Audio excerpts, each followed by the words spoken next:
I think that we are live at this point. Hey folks, so some dust here. Very dusty. This is Rob. I just wanted to come on and I've sort of documented my build of this 335, ES335 kit that I bought from StewMac oh my god, it must have been almost 3 years ago at this point, at least 2 anyways. They were on sale, like significantly on sale, and I couldn't resist. I've always, I've had other 335 copies.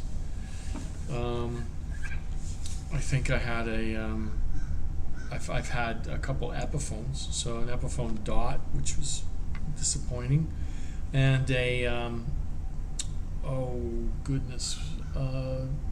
was one of the higher end ones. It's the same one that John Lennon and one of the Gallaghers, Noel Gallagher, I guess, played. The Epiphones, it starts with an S. That's Sheridan. Bingo. Epiphone Sheridan. And I always found them to be really heavy. Not like in weight.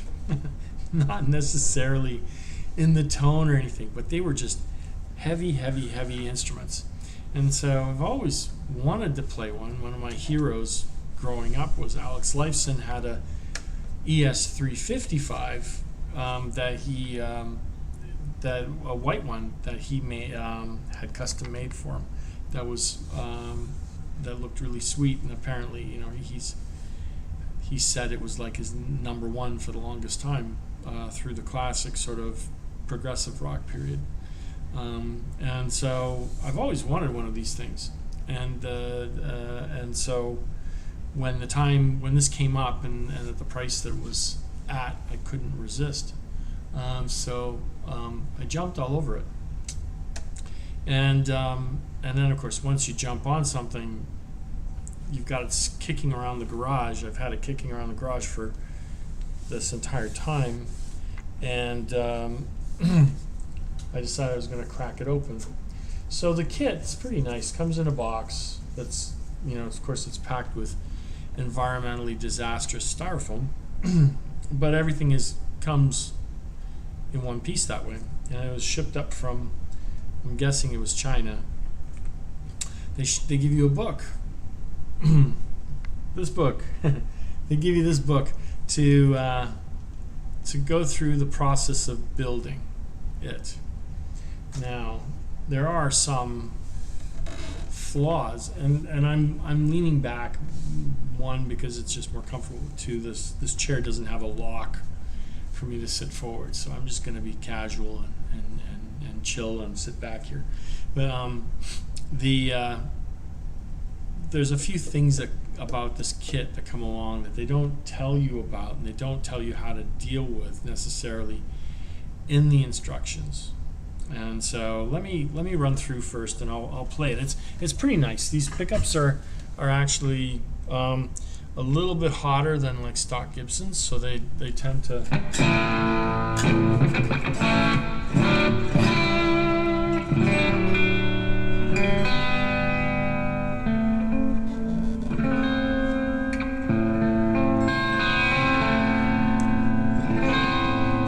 that's the bridge, and then of course what I've done is I hate the Les Paul wiring where this is the bridge and this is the neck. I want the bridge to be as close to my hand as possible, and I would even like switch out where the toggle switch is to be able to facilitate that, except the toggle switch holes is much larger than what the hole for the pod is. Okay, so that's the bridge pickup. The neck pickup actually sounds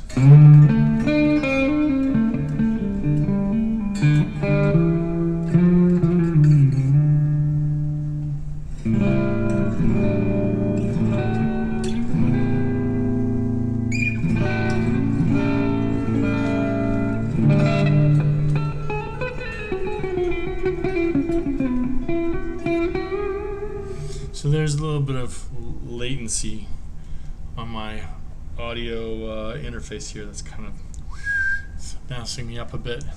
so it's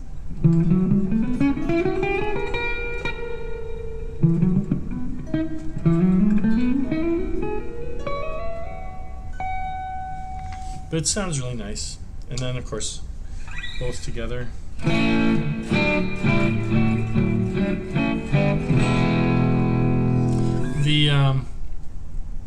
When I ran it through the ohm meter, the impedance on both of these pickups are the same. They're identical at 9.4. So the stock Gibson, what used to be the 498 and anyways, the stock Gibson ones. One of them was a 498, and I can't remember the serial number. The other one, 496 maybe. 498T was the bridge pickup. The impedance ran anywhere from 7.8 to 8.4. PAFs are in that 8.2, like 7.9 to 8.2, and apparently the really classic 59 Les Pauls were in the upper sevens, so 7.8, 7.9 fairly consistently. And had the added bonus of having scatter wound, like they weren't done on a machine. Now, so the pickups are nice. The neck is really sweet feeling. It's a little chunkier. It's a standard sort of a Gibson chunky neck, but it's definitely not like a 60s profile. It's closer to a 50s, but it's not as chunky as a 50s. But it feels really nice. It's taking me a little time to get used to it because I'm really used to a much thinner profile back to front, but it's been fun. The body is, you can't tell because I went with a very dark finish on this, and I'll talk about the finish. The body is got a maple top, so it's just a plain old maple with a maple veneer on top, and then maple back, maple sides, mahogany neck, and I'm guessing it's rosewood. It might be a Palfero, but I think it's rosewood. Anyways, and then it's got a nice tilt back on it. And from what I recall, it's not a scarf joint. It is just a singular piece of wood that is cut with the angle. So it's pretty solid. So now, plays nice, sounds nice, relatively easy to put together. I took a lot more time trying to figure out what I was going to paint the damn thing. I ended up going with a multi sort of layer tinted lacquer that I got from StewMac. I started off thinking I was going to make it sort of a black brown, mahogany red, cherry red sunburst. It looked like ass. I'll totally admit that it looked like ass. So I went and decided I was going to go. Started going as dark as I could, and then when I laid cherry on top because I wanted it to not have any obvious sort of things that you could see through the light. Went with the cherry red, and then I took the brown and sprayed it down with brown. Now, the interesting thing is, I don't know if you can tell on the camera here, but it's like an ox blood. So it's the brown. It's very dark brown. Tobacco brown was the name of the color. It's tobacco brown with the cherry red has sort of turned it into an oxblood tone, and in the light you can kind of catch the glimpse of this red overtone, which was a huge surprise. And you can kind of see the the red overspray inside the cavity. But this was like a very big surprise for me, like how nice it turned out. And I did the top, and I was like, oh wow, now I gotta sort of how can I recreate it for the back? And I essentially did the same thing, right? This time without making a mistake, just intentionally going in and doing the red, and then doing alternating layers of cherry red and tobacco brown. And then finally going over the whole thing. Neck is predominantly black with the cherry red and brown mixed in, and then going over the whole thing with a clear gloss lacquer. So it's really sweet in that regard. It looks beautiful. I'm gonna have to clean up a couple of the with the scraper, just take care of a little bit of the binding, the top edge of the binding, but for the most part this is looking really good. And of course I still have to put the pickup or the strap knuckle strap knobs on to be able to play it standing up, but this is great. Gluing the neck in. Now I followed the instructions, which essentially just said take the neck, fit it in, make sure it's tight against here, against the body, and then glue and clamp it in. Now this is where all the fun began, and fun in a sarcastic way. So the kit comes complete with all the hardware. It comes complete with pickups, all the pre-wired controls. You just have to solder the pickups to the switch, or to the controls, and then you solder the output to the switch, to the jack. And and then of course it comes with the knobs, it comes with the bridge and tailpiece, the studs, the tuners, it has a really shitty looking that I'm not using, a really shitty looking truss rod cover. I found my Gibson style truss rod cover that I put on, but it comes with everything. And then when you open the package up and you see that here's problem number one. I started with the neck, and of course I'm measuring, making sure that all the bridge and everything's positioned in the right place. That's perfectly fine. Everything is fine and dandy as far as the scale length and that goes. Now I got everything all finished, and I'm starting to put the hardware on, and I put the bridge on, and all of a sudden I have the studs, the bridge studs, all the way down to the bottom. I've put the stock bridge on that they've got, and the action on this thing is like ridiculous. I'm thinking, oh, maybe it's just maybe I gotta tighten the truss rod, straighten the neck, maybe that's it. So I do all that. I get to the straightening the truss rod, because this is all essentially, I haven't even put the pickups in. I'm just making sure that the fit and finish of that's gonna play well. I put the bridge and these were really tight to put in, these studs.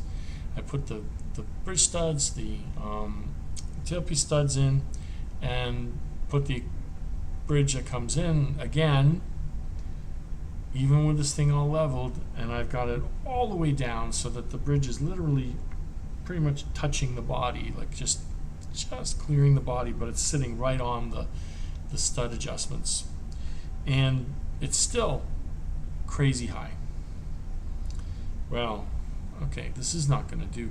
I'm a wuss. I hate playing guitars that are that have really high action on them. I don't care. I've been building guitars and spending an awful lot of time, to the extent that I would sacrifice aesthetic beauty for something that plays well, right? I will do whatever it takes to make a guitar play spectacularly well. And so the quest for what to do about this begins. I have an awful lot of old parts scattered in bins in my garage. And I knew that I had some other StewMac tailpieces, but of course they're going to be different. Some of the stud holes on this one, I found it happened to be, I was lucky I found one that was shallower by about, I would say about 3 millimeters shorter from the saddles to the base,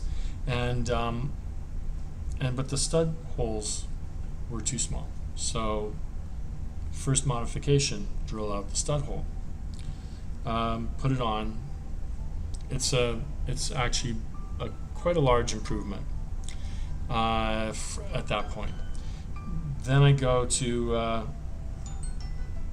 say, well, maybe the nut is actually cut really high, and the instructions say that I should be cutting the nut down to make it so that it's sitting at the right height above the frets. And I know that from other experience, I can cut the nut down and it will affect the height of the strings at the 12th fret, and it will make it better.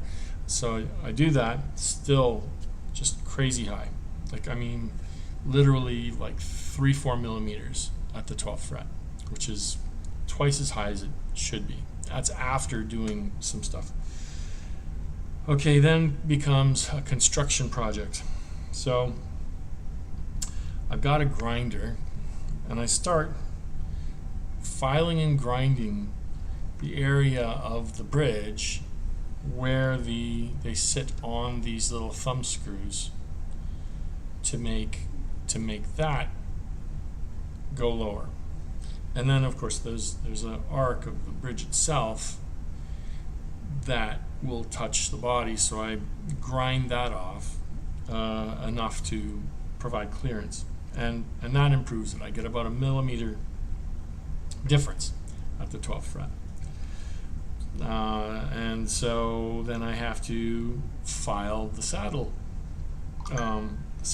pieces down. File it down significantly, like another millimeter or so, and I finally get this thing to a point where it's actually a reasonable when I can barely fit my 1 millimeter Eric Johnson Jazz 3 pick in there, which is exactly what I want. But there's no vertical because everything's cranked right down. One of the other things I did was I actually took a socket that was the same size as the stud, and I just hammered the shit out of it to push the stud in deeper so I could get these thumb screws to go as close to the body as I could. So in the end, I've actually succeeded in getting this thing down to a reasonable action.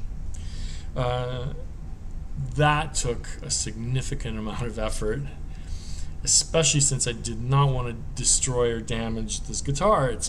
I've just finished it. I've done all this work on it. It's looking, snappy, gorgeous, and that's going on. And so now's the time to start wiring. So I put on the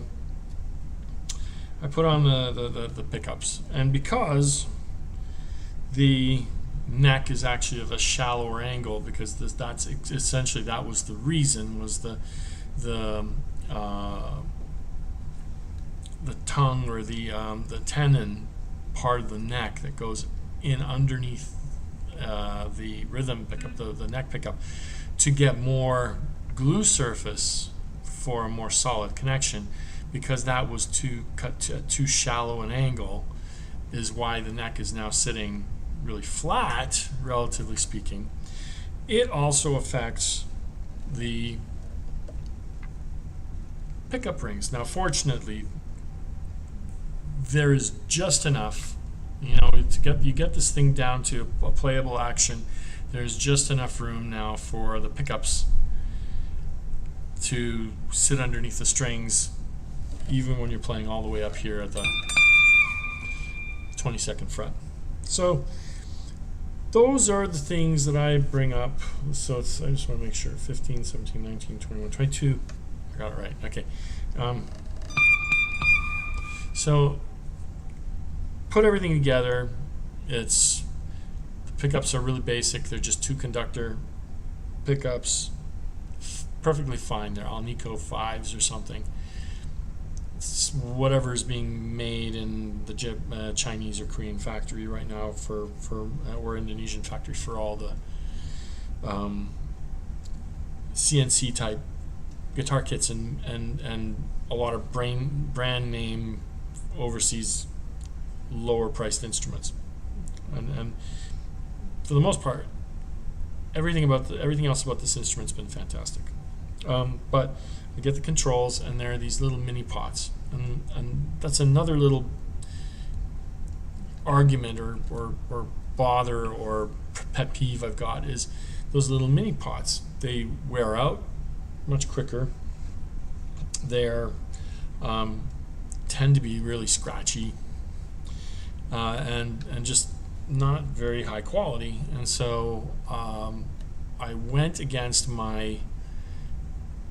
what I was going to do was just to put this thing together with all the stock parts and then talk about it. But it drives me crazy. I don't want to have to go through that shit again of having to put the pots, pull it out, put them back in. So I ended up pulling a couple CTS pots out of my drawer, 500K pots that I've got, which is why this thing is actually pretty bright.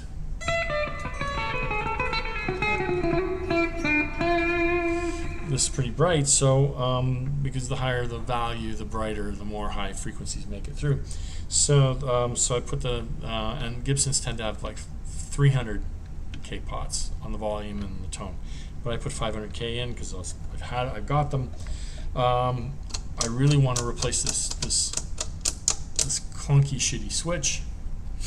Just not a very amazing feeling switch to me. I'm gonna replace it with Switchcraft or something. But I did also replace the output jack with my with a higher quality 1/4 inch output jack. So those are the things that I've done. I'm still going to take the tailpiece off because I am going to take that same socket and pound in the stud deeper to get into to make it the sit a little bit deeper and get a bit of more of a break angle on the bridge, because everything now is shallower. But apart from that, I mean, the other things that I had to do, and they're actually listed in the book, is to do a fret level. First off, they encourage you to go and with your little soft metal or plastic fret hammer to pound the frets in, which I did. Went and did a check of all the frets with my fret rocker, leveled them all, recrowned, polished, got them to where they're really beautiful right now. This, if I could go lower on the action, I could probably take it another 0.5 millimeter down and it wouldn't buzz, which is really fantastic from that perspective. But those are things that I do with even the used instruments that I buy for personal use or for resale. When I get it, I do a complete complete setup of as much as I can. I have even gone so far as to pull frets and replace frets, but that's a little extreme. Don't like doing that so much, but I have some instruments that I've done a lot of work to, and this is no different. Okay, so the last thing that was a an issue, continuing issue for me, is these, you know, they're really nice looking tulip knob tuners, but they are garbage. They're really loose. They take a little effort to, when you turn it, it doesn't turn right away, and then when it turns, it's like it's kind of binding inside, so it does like a shift. So trying to nail that perfect pitch is difficult. But I am going to replace those damn things. I've got a set already set aside for them. They're not going to be tulip head knobs, but they're going to be nice 18-to-1 ratio tuners. And then of course I always like to replace the nut with a Teflon or a titanium nut to get a smoother, less friction area for that. Okay, so finally, let's. I've kind of played this with.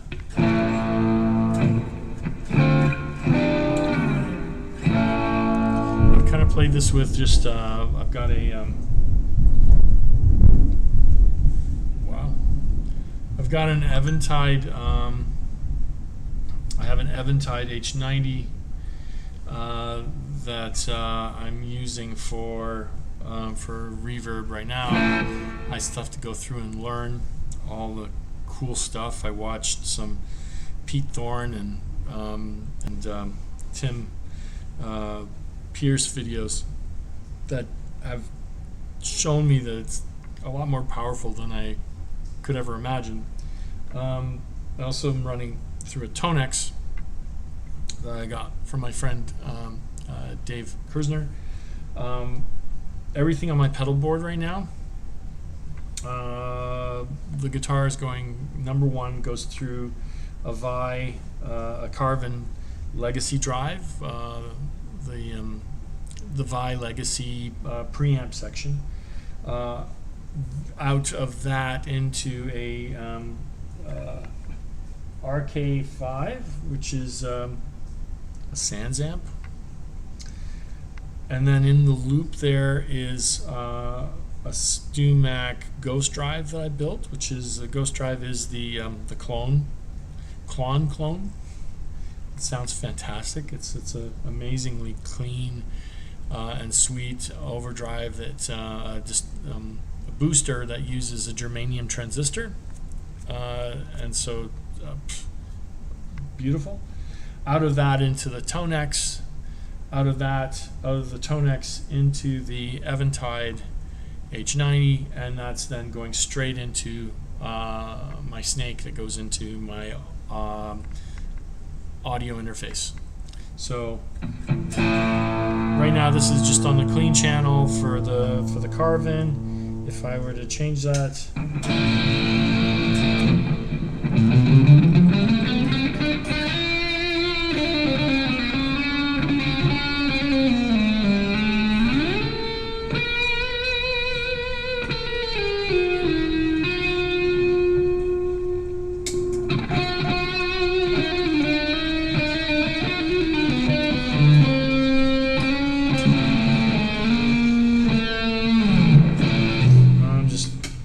totally messing around now because I'm spending more time looking at my pedal board than looking at what I'm doing.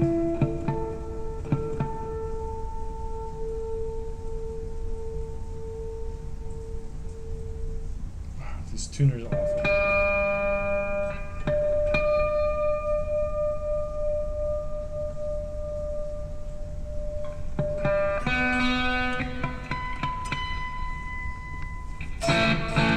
Okay, so that was with the Carvin. I'm gonna run the overdrive on the Sans amp.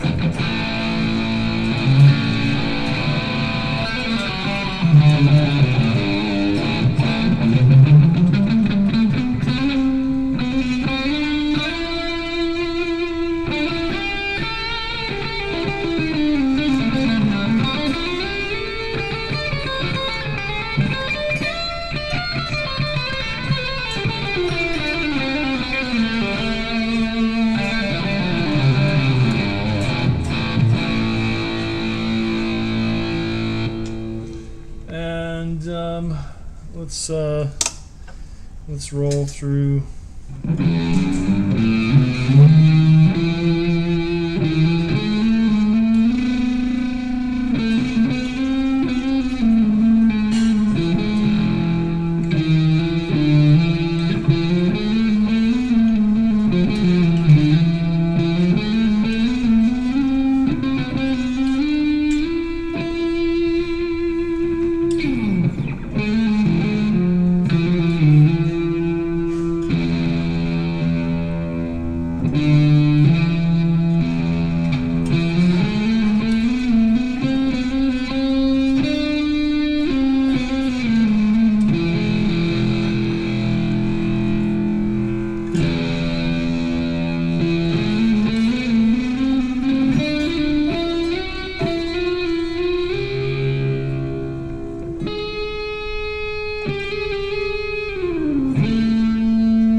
Anyway, so that is it. The StewMac 335 guitar kit, semi-hollow guitar kit. So definitely think this kind of kit works really well for people who want to learn but have built a couple of these things already. What would I do differently? Well, the first thing I would do would be when I actually put the, and I did this, and I thought I did it correctly, but when I put the neck on, run the straight edge and make sure that that there is going to be enough of an angle. That is the number one thing that I feel that got was an issue with this instrument. But apart from that, everything else is quite easy to do, and you should be able to do it. And by all means, go and have fun. All right. Thank you, folks, and have a great rest of your Monday.